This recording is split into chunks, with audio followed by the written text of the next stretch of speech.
19 বার বিসমিল্লাহ বললে কি হয় জানলে আপনি অবাক হয়ে যাবেন। বিসমিল্লাহ মানে আল্লাহর নামে আমি শুরু করছি।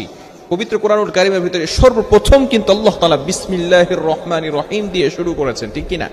বিসমিল্লাহির রহমানির রহিমের ভিতরে অনেক ফজিলত রয়েছে। 19 বার পড়লে এর গুরুত্বপূর্ণ একটি ফজিলত রয়েছে। ওমর রাদিয়াল্লাহু তাআলা আনহুর যুগে রোম সম্রাট একবার ওমর রাদিয়াল্লাহু তাআলা আনহুর কাছে এসে হাজির হলেন। বললেন, ইয়া আমিরুল মুমিনিন খলিফাতুল মুসলিমিন, আমার মাথায় প্রচন্ড ব্যথা। ওমর রাদিয়াল্লাহু তাআলা আনহু এমন একটা টুপি সেই রোম সম্রাটকে দান করলেন।